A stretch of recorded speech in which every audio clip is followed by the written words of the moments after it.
Welcome back to Boss Uncaged podcast. So this episode, we're going to hit you guys with some serious insight information, but it's probably going to be on the humorous side at first, and then we're going to get a little bit more serious, and we're going to be doing a little bit of juggling act between these two things. So, I like to deem whoever I'm interviewing with a particular name. So in this episode, I'm going to deem our guest the buyer persona boss. So without further ado, Stormie, why don't you tell our audience a little bit more about who you are and what we're going to talk about today? Yeah. So, first of all, I'm excited to be here with you and be on the show. It's a great one. So, my name is Stormie Andrews, and I developed a system called the world's best buyer persona system. And why did I do it? Well, 10 years ago, I started an agency located here in Las Vegas called Yokel Local.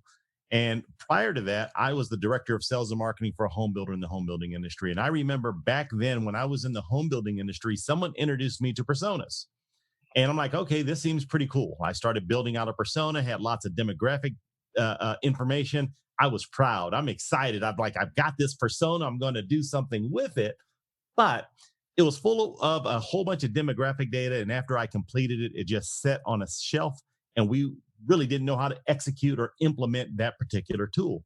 So it left a little bit of a sour taste in my mouth as it pertained to personas. Now, during that time frame, I was also this guy that would travel around the country, train people on effective communication techniques, primarily salespeople. And to make a salesperson a better salesperson, how about we teach that salesperson how to listen better and how to communicate better with their prospect? So that was back in the day when we used to meet belly to belly and speak to people in person, right? Well, then when I started this digital marketing agency, I realized that there was a huge, uh, basically, digital assets didn't communicate that well. They would communicate to the owner of the website. It would it would deliver their message, but wasn't that good of a listener. It wasn't really good at getting into rapport with the intended client because it's looking at everything through the lens of the person who created the website. That was a mistake. So 10 years later, with many revisions and reiterations of putting a system together that can make digital assets better, lo and behold, we get the world's best buyer persona system. It's really designed to help not only the digital assets, which was the intention, but this tool has become so incredible. I've gotten feedback from sales teams and customer service departments and even people who've used the world's best buyer persona to find a mate for dating. I'm like, okay, that's not what it was intended for, but people are using it for. If you can figure out who your ideal person that you want to come in contact with, and if you understand them better than anyone else, you're going to be able to communicate better with them because you're meeting their needs, their desires head on.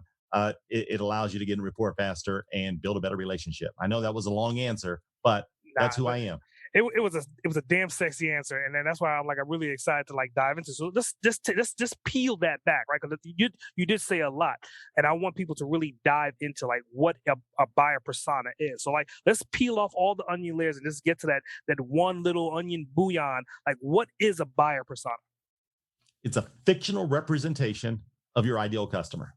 So think of the very, very best customer that you have, where when you think about, your customers and you say to yourself, like, man, I wish I had more of this type of person. Maybe they're pleasant to work with, they're profitable, they work well with you and your organization. That person who is ideal, that person that you say, I would love to have more of them, that's who it is. So we create a fictional representation of that person and figure out how to attract more of those people while simultaneously repelling the people. And you know who I'm talking about. The people that when you first took that check from them, you had that feeling in your gut saying, man, should I do this? But sales were soft. You needed the revenue. So you took that sell anyway, and you've been regretting it ever since. Yep. It's designed to repel those individuals while simultaneously attracting the people you want to do business with. Nice. So I'm loving that. So with that, right, and obviously you're a marketer as well. In today's world, right, there's essentially two separate spaces, right? There's a Google ad space, and essentially is the Facebook ad space, right? And obviously there's Twitter, there's LinkedIn, and all these other.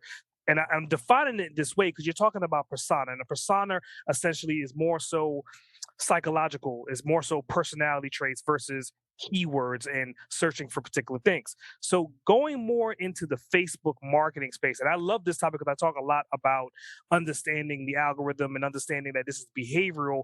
Are you diving into the behavioral aspects of these personas as well? 100%. That's really what it's all about.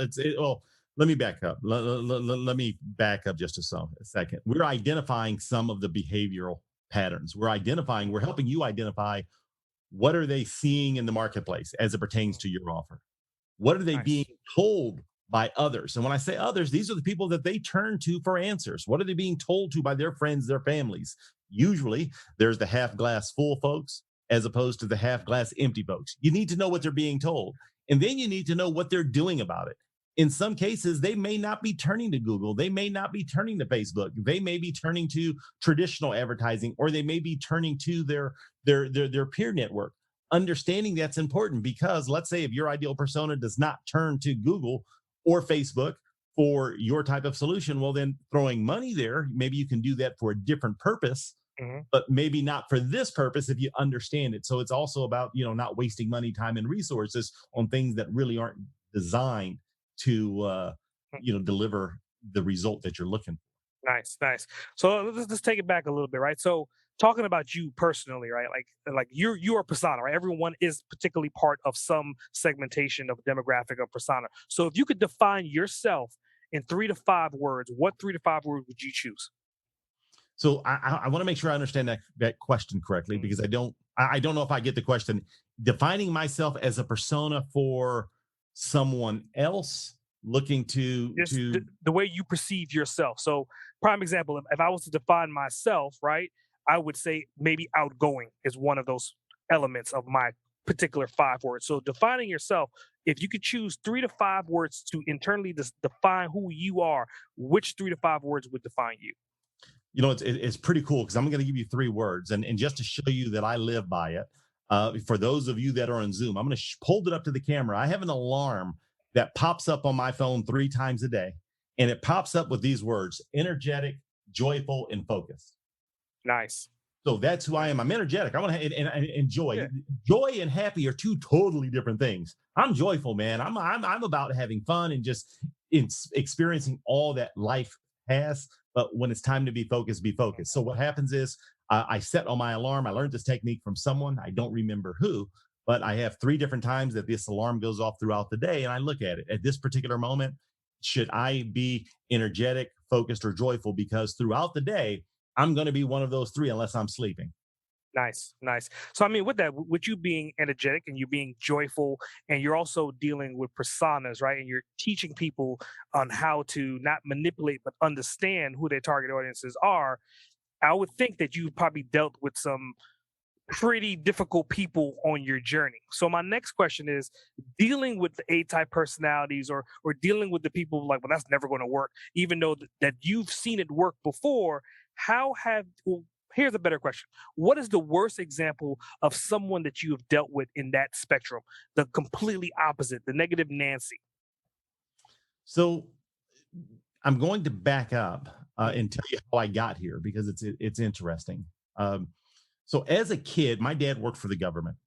mhm. And in that role, we moved a lot. And when I say we moved a lot, I mean a lot. It wasn't until my 11th and 12th grade year in high school that I experienced what it was like to go to the same school 2 years in a row, sometimes 2 or 3 schools during the same school year. And when we moved to a wide variety of communities, in terms of the ethnicity of the community, the socioeconomic status of the community, and some religious aspects of the community. And when a lot of times people look at me, they don't know what I am, but I'm a biracial guy, right? My biological mom is black. My biological dad is white, and when we moved into a wide variety of communities, sometimes people didn't know what I was. And some of the communities we moved into were predominantly black, some predominantly white. We just moved all over the place. But what I had realized during that time frame in some of these communities, I had to blend into these communities if I wanted to be accepted, not ostracized, in some cases, not beat up, right? From a survival mechanism. So Yep. when I got my first job out of high school, I went to work for Sears when Sears used to be a behemoth in the retail industry. And it was that first job at Sears that I applied for a warehouse position, and they were like, no, we're going to put you in customer service immediately. And when I say immediately, within just a matter of weeks on the job, they put me in charge of irate customers, where I had a spot at the counter. And they said, anytime someone was upset, they're like, go over to Stormie. He's the one you deal with, because it was one of those, uh, it was something that I had to learn how to do naturally and instinctual. And it just became part of my personality. I loved it. No one else liked it. And I was really, really good at it. So that became this natural criteria of wanting to understand where the other person's coming from, wanting to empathize with them. And that became a natural trait of mine. And as I developed the world's best buyer persona system, I wanted to put systems and processes in place to where we can really understand where the other person's coming from, what's their viewpoint, what are their motivations, their triggering events, why are they at this stage that they're at right now. When you are, when people are in a state of pain or confusion, which is oftentimes is the case, which is why they're looking online for solutions to their problem and pain. The better you can empathize with that digitally, the better your opportunities are of them picking up the phone, filling out a form, because they're saying things like, oh, this person connects with me. So going back to your answer, my most difficult scenarios of dealing with negative Nancy has been belly to belly. And I had lots of opportunities in those belly to belly scenarios because I was in retail for a while. And I was the person that when someone was upset, send them to that guy. He's the guy. So it naturally became part of the process when I put the persona system together. Did that answer the question? Yeah, Because I just it definitely did, and I like the fact that, I mean, obviously part of what you do, you're telling a story, and I think telling a story, people could visualize, right? They can see this guy, right? And then again, if you listen to the podcast, look him up and see what he looks like. So you can see that the younger version of this guy sitting behind a counter, probably with a smile on his face, and everyone's coming in completely being an ass, and converts them from being an ass to walking away satisfied, takes that information and he's utilizing it today. And what he's done is he's depicting the story of telling you that he took from his past and made it his present. And he's utilizing both storylines as a universal mechanism to get the job done. And I definitely appreciate that. And I commend you for that story, for answering the question that way. So, and my next question is kind of based upon that. So you have a little retail behind you. You've dealt with irate customers for a long enough period of time. Going into your business, like how did that come to fruition? Like how did you go from being in that space to eventually owning an agency and creating books and leveraging the understanding of personas? okay. So wow, this podcast isn't that long, so I'm not going to keep everyone here on this podcast for a day. They don't have 24 hours to listen to this show. But from that customer service role, I eventually went into commission sales. Went Mm, from Sears, and then I went to electronics. I'm a young guy, right, selling mhm, TVs and big screens, and eventually, and I worked for a lot of the large consumer electronic retailers, Good mhm, Guys, Circuit City, Ultimate Electronics. Well, when I got to and in each of those locations, I was the top dog in the store. I was selling more than anyone else, not because I was a better salesperson. I was just better getting into rapport with people faster. mm, And the last company I worked with in retail was Ultimate Electronics, and it was a large consumer electronics retail chain. I was the number one salesperson in the nation. Making six figures, selling TVs, DVDs, and camcorders, not working weekends, not working evenings, pretty much by appointment only, because I was able to get my clients into this warm and fuzzy feeling that they didn't want to do business with anyone else other than me. And they felt that their friends and family shouldn't do business with anyone else other than me. There were times I would have dozens of customers in the store at the same time, just waiting for me. And I had other customers helping my customers where I'm bouncing in between them, greeting nice. them and talking to them accordingly. Well, one of my managers, when I was at Circuit City, went into the home building industry. And when he had a problem in the home building industry, he came knocking on my door and he said, Stormie, I got to take you out of retail. I'm like, Bob, why would I want to do this? I've got a good six-figure salary, and this is in the 90s. Mm, Selling electronics, I don't work weekends. I've got no brain damage. He says, I need you to work for me. I need you to be my sales manager. You're the most incredible person at this. And if you can train my salespeople to do things the way you do it, we can do some pretty incredible things. So he convinced me. I went into the home building industry, and I quickly grew from initially a salesperson, room to become a sales manager, I became the vice president, or really the director of sales and marketing within the home builder that I worked for, Mm. and it was pretty awesome. It was a great scenario. But then in 2008, we had the housing crisis that hit the nation. I live in Las Vegas, and Las Vegas was considered the epicenter of the housing market crisis. I worked for a private home builder, and I would go to the owner. Her name is Gidget. I'm like, hey, Gidget, I got bad news for you. We just sold a home. Think about this. I got bad news for you. We just sold a home. Why is that bad news? Because now I'm saying, Gidget, in order for us to get out of this home, I need you to write a check for $47, $50, $60,000 just to get out of the property. So she says, I can't continue with this. We've got to close down. Mm. At that point, I said, let me take my sales training into the mortgage industry, which is what I did. I became the vice president of a mortgage bank. And that's where I met my business partner. He was someone that anytime I would look online for anything mortgage related in Las Vegas, I'd see his picture on the front page in the top position. And I knew how difficult that was because I was the person hiring these agencies to work for me. And I didn't like the relationship because I had a series of agencies working for me. They'd all point the fingers. No one would accept responsibility when things weren't working right. I wanted to meet my business partner, who was Daryl. I thought he was an incredible marketer based on the results that I saw. Mhm. We developed a friendship. We cultivated that friendship, and we knew that the Las Vegas market was hurting. So we decided to join forces and see if we can go out and help these small businesses, help them Mhm. make better decisions, because we knew that there was a lot of people out there giving bad advice, giving bad information, pointing people in the wrong direction, and people were intimidated by this thing called the internet. So that was back in 2010. We started Yoka Local, and the rest is history. Nice, nice. So I mean, that kind of leads me to, and then again, we're planting these little breadcrumbs, and we're just following them story, right? So in perception, right? 2020's hindsight. Anybody that's listening to this podcast may look at you and say, okay, he has a pretty decent story, but we want to put it into like a time reference, right? Because again, you may be a perception of overnight success, but in reality, how long did it take you to get to where you are from start to finish? Well, if you look at Yoka Local, we're 11 years into it, right? Mhm. And that's just from beginning, from starting an agency to becoming the largest HubSpot platinum partner, or to becoming a platinum agency partner with HubSpot and the number one agency located within the state of Nevada. But Nice. in order for that to happen over the last 11 years, it required an incredible amount of real world knowledge working with people. I took you back to me working at Sears. I'm 17, freshly out of high school.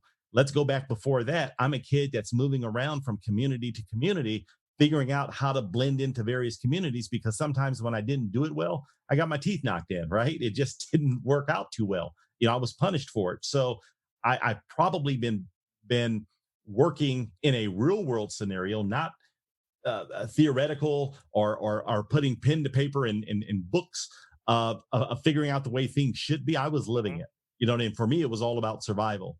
And I had real world results. I had real world results when I'm dealing with people belly to belly. And as we started applying this process and systems to the world of digital marketing, like, hey, this is working also. And even the system that's inside the book of the world's best buyer persona system, it looks like, okay, you've got a 2-page worksheet and you've got some other things that I'm doing. Well, even that was just 7 years of me working different versions of the world's best buyer persona system to Mhm. get something that I felt that was going to work, then apply it to my clients to see if it works, then make tweaks and changes and modifications. So I can't tell you the amount of countless hours and energy and effort. And then I've been blessed because I own an agency. So I had employees that work for me that have a wide variety of expertise and knowledge. So putting this world's best buyer persona system wasn't just me. We look at some of the employees that brought valuable insights to Mhm. this. One was she had her master's in marketing, and she was an intelligence officer for the Air Force. What she brought to the table was incredible. Another one who helped me put the process together is responsible for over 50,000 pieces of written content that's on the internet. That's pretty incredible. Another person that the employees that helped me put this together has a degree in psychology plus a master's in marketing. We were able to work through some of the bottlenecks that we ran into. Another one even had had his degree in economics. So, and then my business partner Daryl, who's an incredible marketer. So, even though I get to take credit for it because it was my idea, my concepts, there were many times that I ran into roadblocks that I just couldn't work through. That I was fortunate enough to be able to turn to a team that I work with on a daily basis, where we were able to work through these together, put it out, try it, see if it works, and when it worked, okay, we need to make that part of the system. Brandon, I think one of the things that you alluded to, and is kind of like blending these multiple different time frames together, right? You were saying as a kid, being multiracial, you had to figure out the commonalities between yourself and where you lived at the time. And then when that was a mistake, you got punished for it. You were saying you got your teeth knocked out. So I'm thinking about like that's real world examples of what marketing and sales and business really is. If you could find the common denominator with the person that's in front of you, right? And you're going back to your empathy statement, if you could figure out the pros and cons or what problems they have and how you can solve their problems, you've been doing that since a kid, but you had to learn the hard way. So my question is, do you think that being multiracial was a helpful factor in hindsight, looking back, being that you had those experiences at such a young age? Absolutely, 100%. And I'm going to take it back a step further. Mhm. Obviously, when I look at myself, I knew that there was something in me. I just didn't know what it was, right? The I just found I'm 51 years old. Just last year is when I found out that my biological dad was white. Prior to that, I thought my biological dad was black. So I just thought I was a light-skinned black guy. I didn't know I was totally biracial until some information I found out last year. Obviously, I knew there was something just looking at me, Yeah. but there were some things that happened to me last year. I'm like, wow. So, with that being said, Mm. growing up, I just thought I was a light-skinned black guy. That was me. But where so the answer is it absolutely helped me. And where it really impacted me was when I moved down south. Moving from the West Coast to down south, that was a different experience because when I was in the West Coast, there was these blended communities. Mm. Inside the schools that I went to, there was a wide variety of people from a wide variety of backgrounds. Well, when I moved down south, it was a scenario that half the school was white, half the school was black. When recess happened, they went in two different directions. There was no blending in this particular community that I was located in. And it was an interesting dynamic because it wasn't encouraged that you blend in. And that was the culture at the time in the early 80s in this southern city, Pascagoula, Mississippi. And I had this dynamic because I couldn't really go over and play with the black kids because I wasn't black enough. I couldn't go over and play with the white kids because I wasn't white enough. And I'm the only kid that was me, that there was no such thing. I was like in this anomaly. So having to work my way through that scenario, that's where it became tough. That was in elementary school is when it was phenomenal training for me moving forward because I became more aware of different situations and places that I had that I found myself in, so I can navigate them with as little pain or problems or issues as possible. I mean, I think it's a beautiful. Because I mean, to your point, right? In society, in the world that we live in, right, in the society that we live in right now, you could have took exactly what happened to you, and you could have been completely on the other side of the tracks. You could not have mastered the understanding of personalities and personas. You could have been kind of like the evil mastermind behind like catastrophes, you know what I'm saying? Train crashes, being like the Mr. Glass behind the scene, mad the world. So I definitely like the fact that you kind of took the negative and turned it into a positive, and you're utilizing that positive to teach other people on how to figure out these personas. So my next question, right? Even with all that, right? I mean, obviously who you are right now, I don't think you would probably want to change any bit of where you are. But if you can go back in time and play devil's advocate and whisper something in your ear, 30 seconds, and change one particular path, what would you whisper in your ears at any time in the past 51 years? Listen to the old people. Hmm. If I can go to one thing, I'm like, if they're older than me, they're wiser, they have more experience, listen to them. Because there was a time frame where I'm sure many youngsters go through it. There was a time frame where I knew everything, and I was shocked to find out the world didn't revolve around me. What's this all about, right? Yeah. So, what I had, if I could go back besides telling myself, hey, buy some Microsoft, buy some Apple, one of those types of scenarios, even more important than that, listen to the people with experience. I don't care about their background, their race, their religion. They have the experience. And experience, there's something that comes from experience you simply can't get from a book. Mhm. Books give you knowledge, which is extremely important. And when you take the knowledge that you get from a book and apply it with the experience that the elders can provide you, it's incredible. That's where my greatest ahas and insights have come on. But the problem was I didn't start even realizing the value of those insights, of that wisdom, probably until I was in my 30s. You know what I mean? I wasted the 20s because I was too smart for my own good. That's very definitely interesting. So I mean, with that, right? So you're saying that you didn't realize who your dad was until within a fraction of your life. You were obviously raised by your mom. So my Well, next question is, go ahead. and I was raised by my stepdad, and I knew Yeah. he wasn't my biological dad, but the person who I thought it was. And my Mhm, biological dad was awesome. He raised me as if I were his son. So, mhm, we moved all over the place, and I consider him to be my dad because he mhm, raised me, as his son. But there was another gentleman that I had believed to be mhm, my biological dad until my mom shared with me just this past, last year. That's mhm. not the case. Interesting. So my question is regarding that, including like your stepdad, that you're saying that obviously he raised you, right? Somewhere along this line, somewhere in this journey, right? Somebody had to influence you as far as being an entrepreneur. So my question is, so if it wasn't your biological father, who was it? Was it your stepdad? Was it your mom? Was it somebody in the neighborhood? Like, where did you get this entrepreneurial insight from? So I was always an entrepreneur. I was the guy in school selling bubble gum when you weren't Mhm. supposed to, bubble gum and cinnamon sticks and report cards. Whatever. I was Yeah. this entrepreneur throughout school. My parents, some of the communities that we moved into, and I think this is what happened. My parents um, didn't allow me to have a job while I was in school, so that was off the table. And some of the communities we moved into, some kids had some really nice things. And I'm like, I wanted some of those nice things. My parents weren't necessarily going to get me all of those nice things. So if I wanted them, I had to figure it out on my own.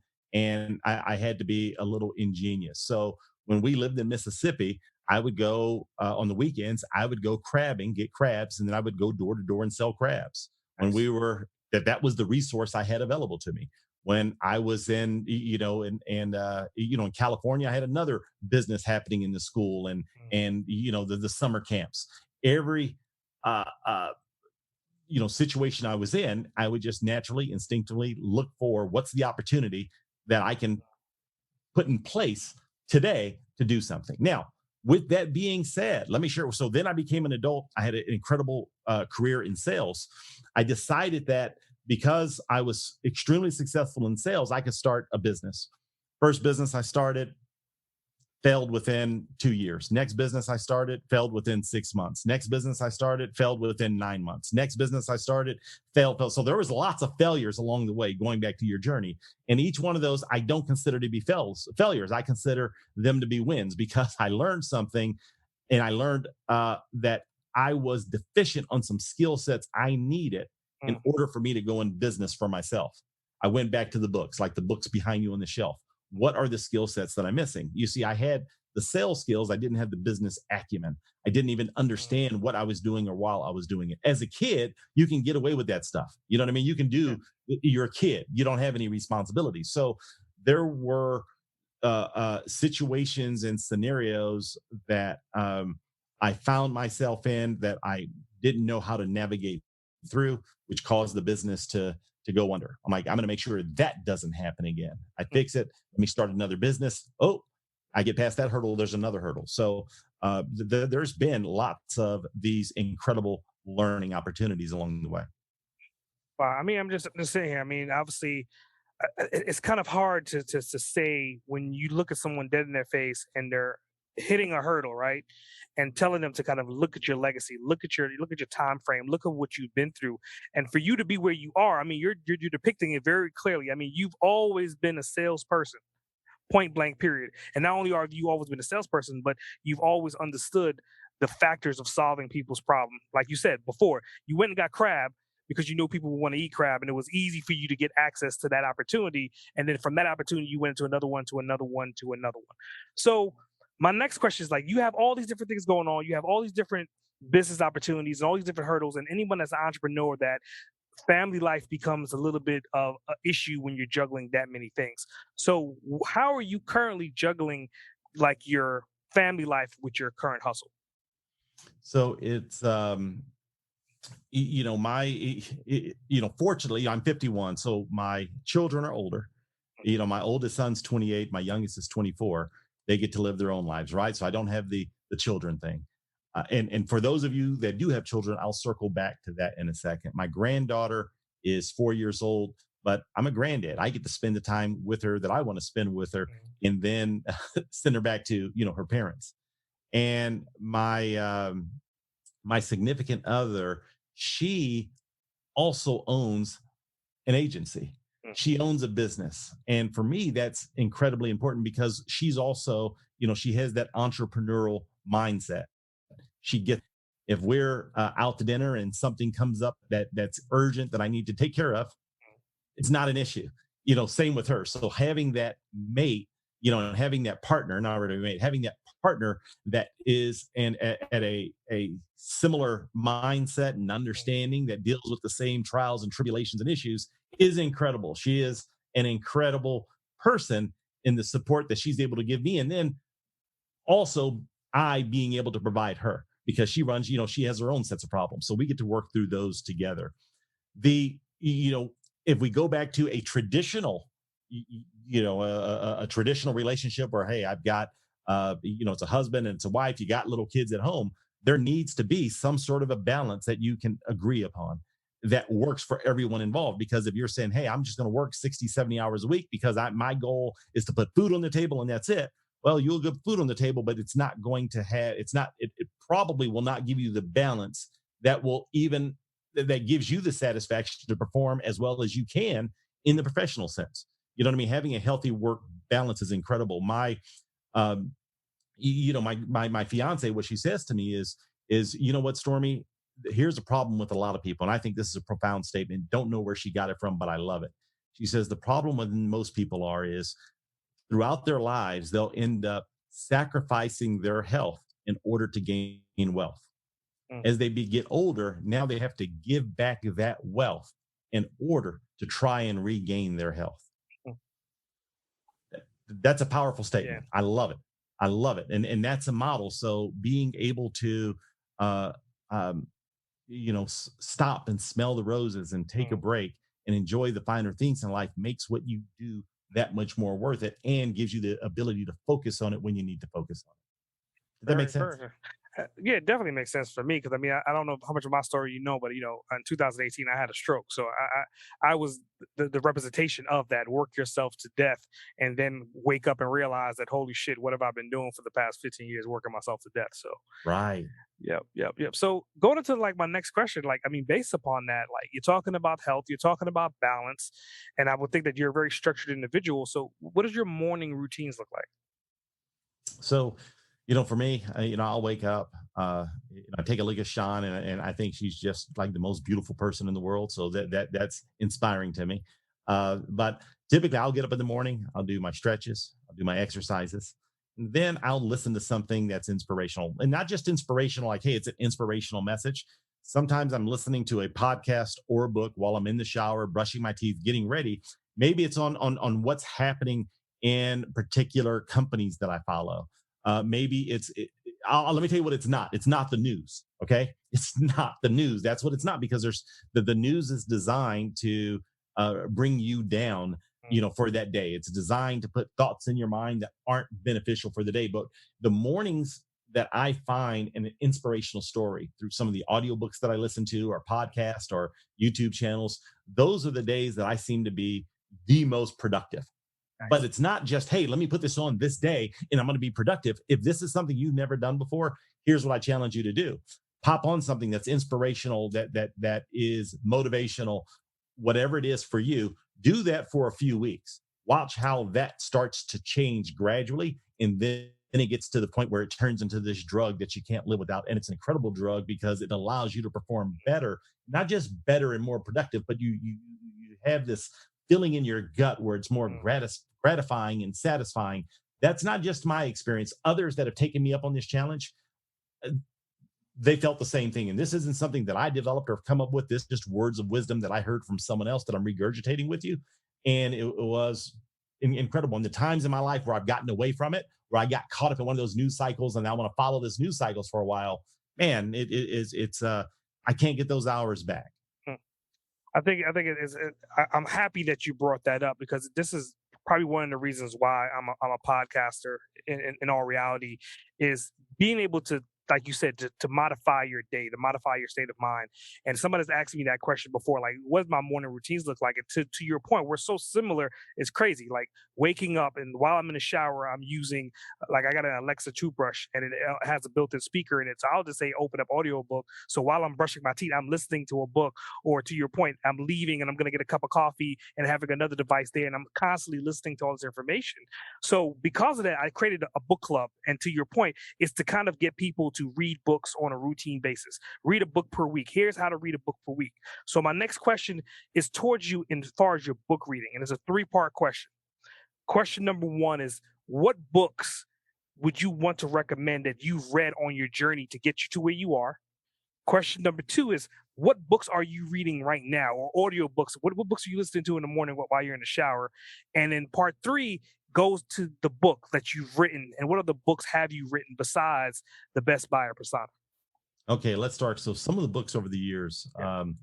if we go back on my journey, I was a salesperson. So when I was a salesperson, I wanted to read sales books. Mhm. And I was probably most influenced by Zig Ziglar. I probably read maybe not all of his books, but a big chunk of them. I would listen to him on audio CDs and audio cassettes. Mhm. He was my man.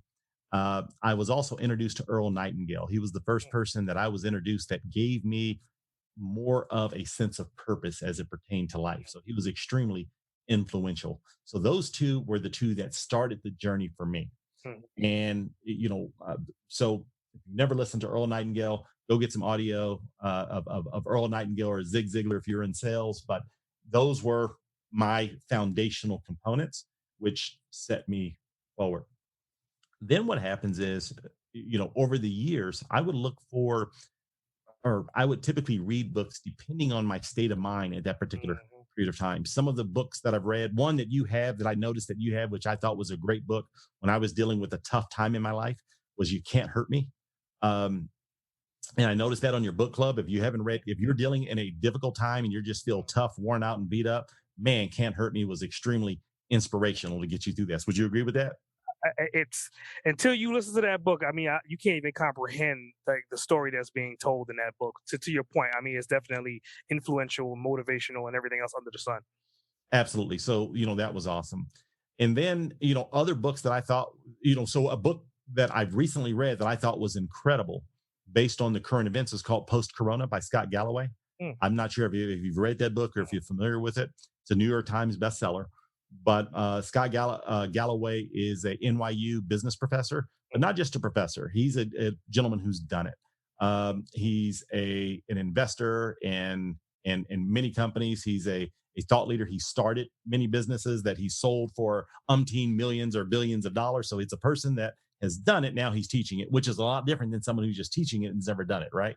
yep, And for sure. in that book, which I thought was pretty incredible, he's looking at how Corona has changed the world, how it's uh, moved us in many industries. 10 years. We've had 10 years of advancement in this short window because we were forced to do it. Understanding that for me, because remember, I'm the buyer psychology guy when it comes to personas. I have a craving, and when I got the book because I wanted to see, how does he perceive consumer behavior changing? That was my purpose for it. But the book was so much more.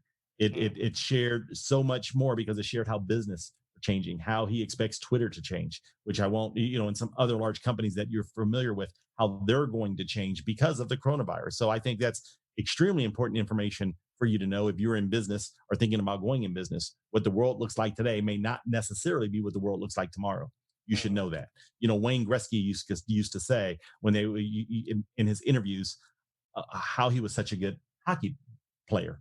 And his statements were simple. He says, "Listen, I don't look where the puck's at. I want to know where the puck's going and get there before other people." Okay, great great statement to live by. Yeah. So another great book that I thought is, oh my gosh, I, oh my, it'll come back to me in a second. But and Napoleon Hill. I can't believe I'm leaving Napoleon Hill off of this. Man, I'm not forgetting about Napoleon Hill. So after Earl Nightingale, Zig Ziglar, I got into Napoleon Hill, Anthony Robbins, all of these other people. Napoleon Hill, his foundation, in his foundation, since his passing, they've been kicking out, a lot of new books. So look at the things from Napoleon Hill and don't think, this is Napoleon Hill. This is some old stuff. I don't need to pay attention to it, because there's some incredible, incredible teachings from Napoleon Hill. One that I'm reading right now is called Something Greater. And I'm loving it. I'm into the audiobook. I'm on Audible. There's just it's just one that I'm into. Other books that have influenced me for my life, Born a Crime by Trevor Noah. That was a book that I related with because of my background that I shared with you. I thought that was extremely, extremely beneficial. So those are some of the books that I've been into as of recently that I like to recommend to your audience. The one I would like to give the greatest recommendation to is my book. Oh, but before I get to this book, the first book that I was able to participate in happened in 2008. And in 2008, I was able to co-author the book, Power of the Platform, Speakers on Success. And I was able to write a chapter. Each of the authors contributed a chapter to the book. But the people I wrote the book with were Jack Canfield, Brian Tracy, Les Brown, Dr. Tony Alessandra. So being able to be in that company was pretty awesome. And it launched my speaking career because the book became, we won a best anthology from USA Book News that year. And I was able to book several speaking events on more effective communication techniques. I'm also a licensed practitioner in neuro-linguistic programming, NLP, and that helped me take a lot of the things that were happening on the non-conscious level and articulate them into the teachings within the book, the Power of the Platform, and that ultimately led to the World's Best Buyer Persona. So the World's Best Buyer Persona System, this is the book that was released last year. It's received incredible reviews. Intercon named me one of the top 50 tech visionaries in the world because of the teachings that's inside this book. And really what it's designed to do, I walk you through the process of documenting what your ideal customer looks like, how they think, how they process information, what their triggering events are, what they're seeing in the marketplace, how they would see you, and what your positioning factors would be as it pertains to that person, and how you can help them along their buyer's journey. And when the better you are at seeing the world through their lens instead of your own lens, the more of those people you're going to attract to your business. So that's the book, The World's Best Buyer Persona System. So being able to document that system was extremely important to me, because when larger organizations come to me and they want me to work with them, it's, they're investing thousands upon thousands of dollars of working with me one-on-one to do this. Let's put it in a book format. Let's do an online course for people that aren't necessarily learners from books. They like to see, they like to be not necessarily handheld, but they're more of a kinesthetic learner. I even have a online learning platform where I'll walk them through videos of live training sessions. Where I walk them through the process with the electronic worksheets that they can go through, or the book's the easiest route to do it. Well, I'm definitely sold, man. Where do I get my signed copy? Okay, yeah, we're going to make sure we get a copy out into you the mail. I've got some books that I'm sending out today. So when this is done, send me your mailing address, and you're going to have it in the mail shortly. Perfect. So for our listening audience, I mean, obviously it's on Amazon, and where else can they find this book? Wherever books are sold, Amazon, Barnes & Noble, Target, Walmart, wherever you go online to buy books, Amazon's probably the easiest. So, but maybe you don't shop at Amazon. Get it from wherever books are sold. You can find it. Nice. The other thing is, I have for your listeners, I've completed some electronic worksheets that can walk you through the process. Recently, I've completed some tools that marketers can use to help them grow their business. One is called the Marketing Wheel that I get lots of positive feedback from. So I have a website called outsmarttools.com. If someone were to go to outsmarttools.com, there is a link. If you wanted to reach out to me, there's a link there. But there's also a link to Amazon where you can buy the book. There's a link to the marketing wheel exercise. There's a link to the worksheets that you can get a hold of before you buy the book. So I put all the resource inside of Outsmart Tools to make it easy for you to go to one location, get resources, see if you like what I have to say. There's plenty of videos and tools that you can access and dive into and use. And if you like what you see, buy a copy of the book or reach out to me. Nice, nice, very, very nice. So, I mean, even with that, I mean, obviously, you've been on this persona sales. The fact that you even dove into the psychology, and that's one that when I get that question, if I can go back in time and change one thing, I've always now deemed to say, if I would go back, I would take up psychology and I would stalk Sigmund Freud. I would understand Sigmund Freud in and out because that is where we are and will always be. It's the human factor of psychology. So, where do you see yourself 20 years from now? So 20 years from now, so where I have my greatest joy is being in front of a group of people, being in front of an audience, sharing whatever wisdom I know, whatever wisdom and knowledge that I have that can benefit others. So that's what I've noticed. If an organization called me tomorrow and said, Stormy, we want you to travel to Badunkadunk, wherever it is, and we want you to speak to our group on the world's best buyer persona because we believe you can help our group. I'm on the airline website. That's where I find the greatest joy. So 20 years from now, if we take a time machine at this moment, August 3rd, 2041, I'm on some stage Hmm. somewhere speaking to people, meeting people, being able to learn about their life experiences, sharing my life experiences, and giving them tools to make their life and the things that Wow. they do easier, more enjoyable. Wow. I mean, so with that, right? I mean, you're talking about still helping people. There's like the core of what you've been talking about this entire podcast, more so than persona, more so than being multiracial, more so than overcoming hurdles and educate. It's that you're designed to help people, like night in and I mean, correct me if I'm wrong. You're absolutely right on the money. Here's the thing: the world, it's hard as hell, right? It's hard, and some people, they're fortunate enough where they have the tools, the resources, they Mhm. get it, right? Whatever. Yeah.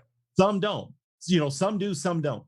I believe that, and not that I believe, but I've got the data to support it. I've got a tool that I've been blessed enough to put together that's designed to help people that need this type of help and to help them take their game to the next level. So if this is one less worry that they can have, they got enough worries with all sorts of other stuff that's happening. Yeah. So you're absolutely correct. I get the most joy and gratitude when I'm helping people. I get incredible joy when I get a phone call or an email from someone that took my information from a year or two ago or whatever the time frame may be, a week ago, and they let me know and they share their story, how it's impacted them and how it's changed them and their lives.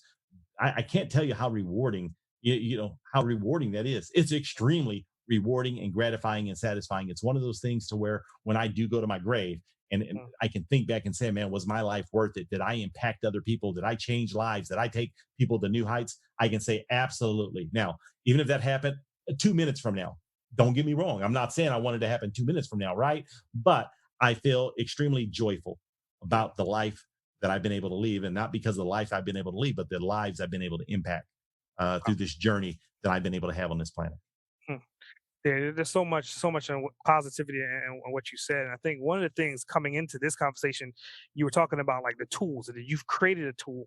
So, what tool, right, for you personally that you use? And it can be a software tool, it can be hardware, but I would say more so in software spectrum. What tool do you use on a day to day basis that you would not be able to do what you're doing without? Audible, Hmm. Audible. That's where I don't have as much time to read books, Mhm. but I always have time where I can pick up a minute here, 2 minutes there, 30 minutes on a car ride. Audible is the greatest thing ever. So if I had to give up, tools in that regard for my personal selves, it's Mhm. Audible. When it comes to business, in terms of my agency, it's HubSpot. That's been an incredible tool for our agency to help take our agency to new heights. Mhm. So, in terms of creating a better experience for our clients, and then also, we use HubSpot. Then, being able to take those experiences and implementing HubSpots for other agency or not other agencies, but other businesses, so they can get the same type of results that they had already are always dreamed about. Right now we're on a podcast here. One of the things that I look at here, I can't change. I was going to show you if you use my marketing wheel exercise, Mm. the marketing wheel exercise. When I think about marketing, I break marketing into 8 different components because right now, marketing for most people is this overwhelming subject that just makes their brain want to hurt because they just think of it as this marketing, right? Like if someone said, I want you to build a car. Well, if you're thinking about all the complexity that goes into building a car, that makes it pretty difficult. But if you just say, okay, listen, I want you to go and acquire some tires. Okay, that's one step. Let me go acquire tires. Now I want you to go acquire an engine. Let me go find an engine. If you can think of it and break it down into bite-sized chunks, it makes it significantly more manageable. Make sense? Definitely So makes perfect sense. the marketing, well, the way I see marketing, I see it in 8 different parts, which I'll share with your audience. There's awareness, right? Are people even aware of your brand? And what's your strategy to get people to become more aware of your brand or your products or your goods and your services? What does that strategy look like alone? Don't think about anything else. How can you get more people to become aware of your brand? So I have them go through a self-audit exercise where they rate themselves on a scale of 1 to 5. 5, they're saying they're a rock star. 1, non-existent. 3, they're average. 2, below average. 4, above average. Pretty simple. Mhm. Well, then what happens is wherever you land, let's say if you give yourself a 3, what steps can you put in place to take that 3 to a 4? What would that look like? What are you going to measure? What's your definition of success? How are you going to document that journey and what tools and tactics are you going to use? Just awareness, nothing else. That's one part of marketing. Then that same methodology and that same mindset, you apply it to the next step, which is engagement, right? Are people engaging with your brand? Then from engagement, the next step would be lead generation. What's that strategy look like? From lead generation, then it turns to conversion optimization. How are we going to convert some of those leads into customers? From that step, there's something I call a wow. A wow is once someone does business with you, once they write a check, give you a credit card, however you want to see it, what are you doing to wow them, to make them feel warm and fuzzy that, yes, I've selected the right person to do business with? Because guess what?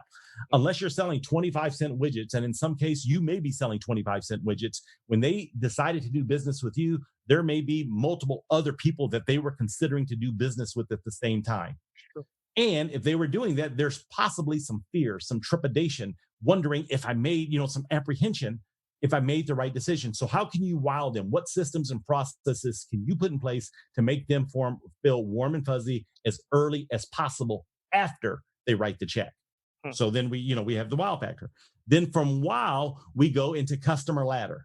What systems and processes do you have in place to take your customers and turning them into clients, turning your clients into advocates of your brand and your advocates into raving fans? What's the difference? A customer will come to you once. A client will come back to you if they need your goods and services, at least you're first of mind. An advocate will tell others about you when asked. A raving fan will stand on street corners and sing you praises.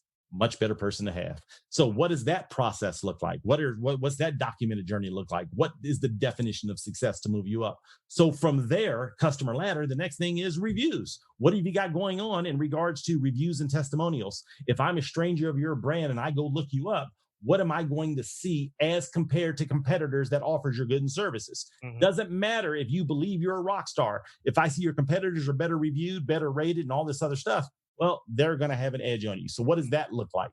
The next stage is referrals. What's happening there? So if you look at marketing in those 8 areas, all you really need to do is say, okay, what area can I focus on today that's going to move the needle the greatest, that's going to give me the greatest impact? Focus on that needle. Don't worry about all that other shit. Or don't worry about all that other stuff, right? Just focus on that needle, get that to the next stage. Then you look back at it, you come back to that marketing wheel and say, okay, that worked out pretty damn good. What should I be looking at next? Then you focus on that. So you're not thinking about marketing. You're thinking about one of those elements, one of those spokes on the wheel, and make those incremental changes. And then as you make those incremental changes, you'll start to see the impact that it can have in your business. The world's best buyer persona, if we think of that as a wheel, those 8 areas I just shared with you are spokes to the wheel. The world's best buyer persona is the hub of the wheel. Because guess what? If you want more people to become aware of your brand, do you think it would be wise to know more about those people, to know everything you can in regards to their triggering events, their pain points, their motivations? Yeah, as it becomes to conversion optimization, lead generation, the world's best buyer persona becomes your secret weapon. It becomes the hub of that wheel that makes that wheel spin, because it's difficult to have impacts in those 8 areas if you haven't put the needed, necessary energy and effort that your customers deserve. My man just took us to church. I want everyone to get up on their feet and say testify, take off the hats, wave it in the air. Because I mean, the reality is like not only did you define that journey, but you can hear your passion as you were pouring into it. And I think that's probably more important than the the system that you put in place, right? Is the fact that we know by your tonality that you love what you're doing. And I think that becomes very contagious. Anyone that's listening to this podcast right now, if your ass is not up off your feet right now, I don't know what else would get you up your feet besides having a fire lit under your ass, literally.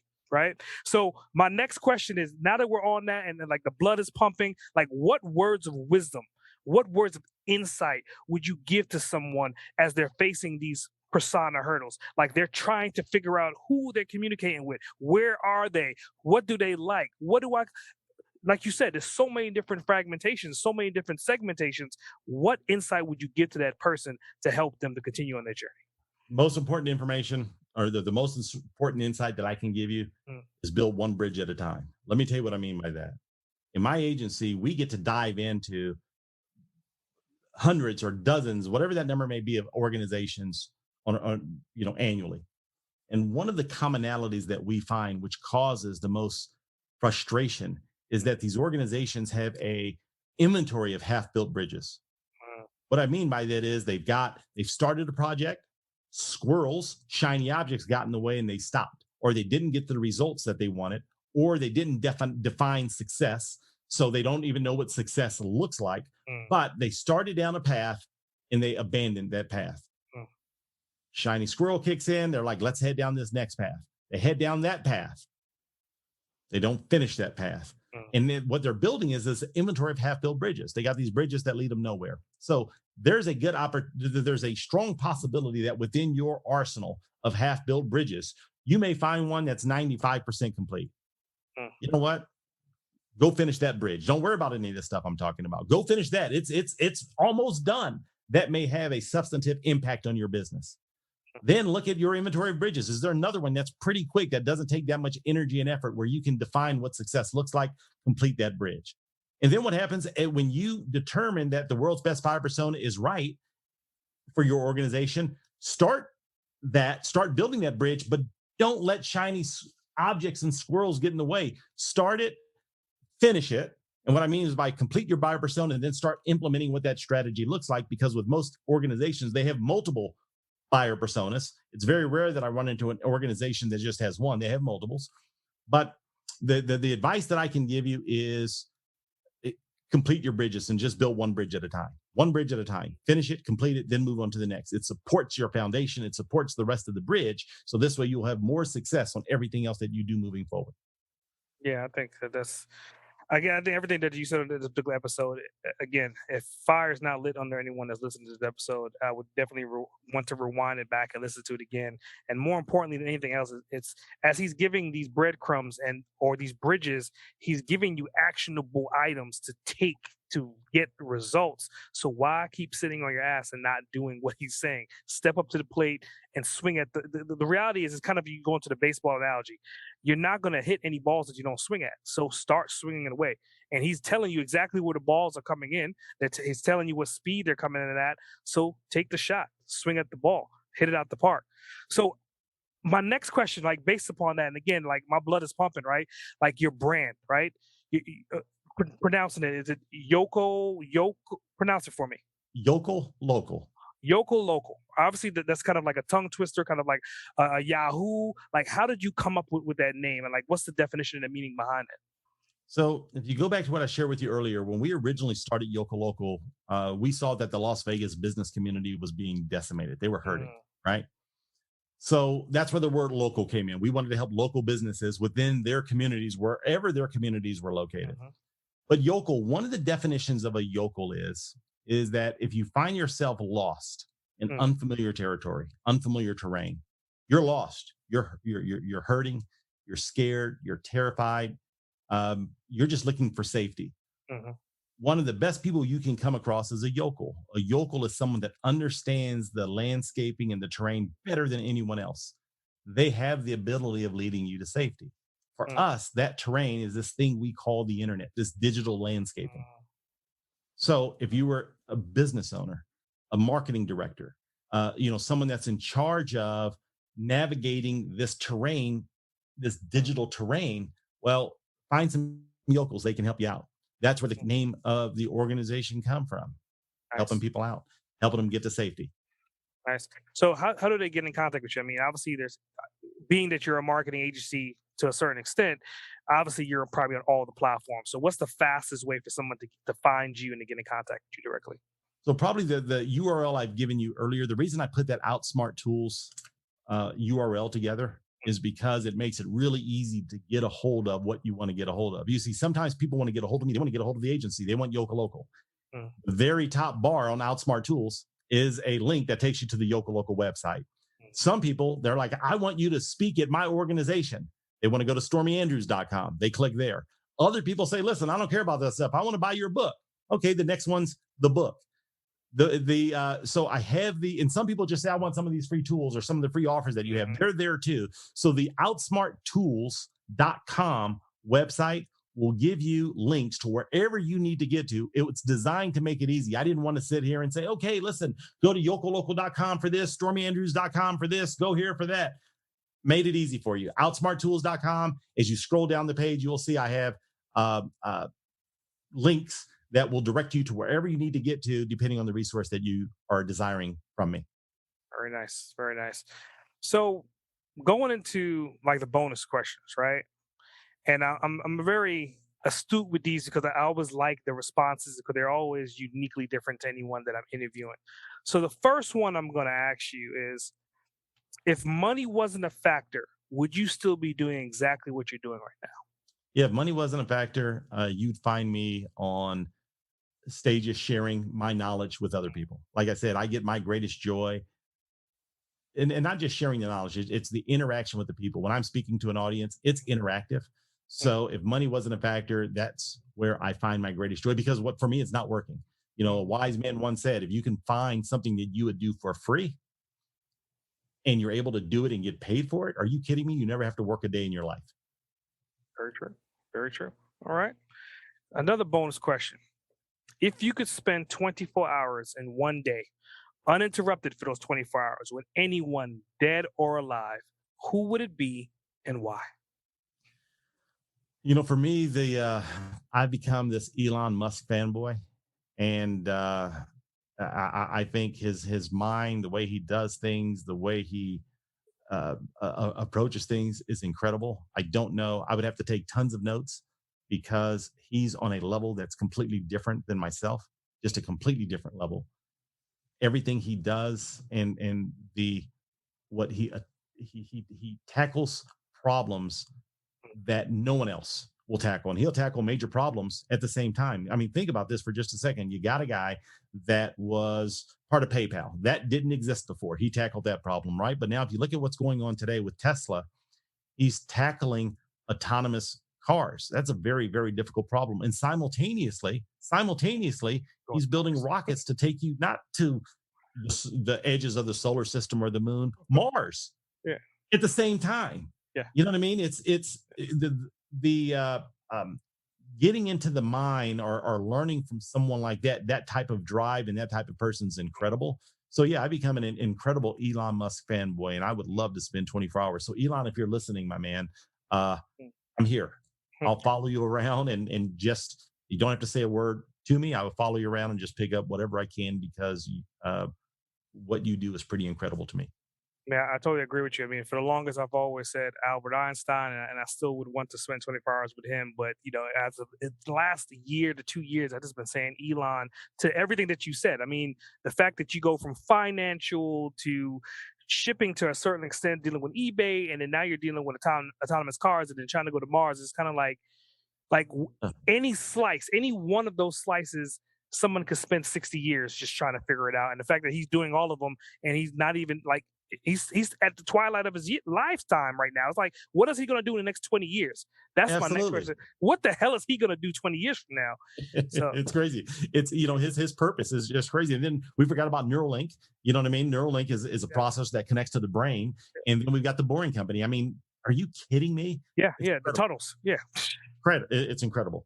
Yeah. And even with the tunnels, it's crazy because he's not just drilling holes, but he's figuring out how to reuse the dirt that the holes are being created from to create bricks. It's kind of like what, like, to your point, he's an amazing person. So going into closing on the podcast, man, I always love to give the microphone, and I know that you're a fellow podcaster and you have like the cool studio set up. So the microphone is yours. You are the host of the show. Is there any questions that you want to ask me?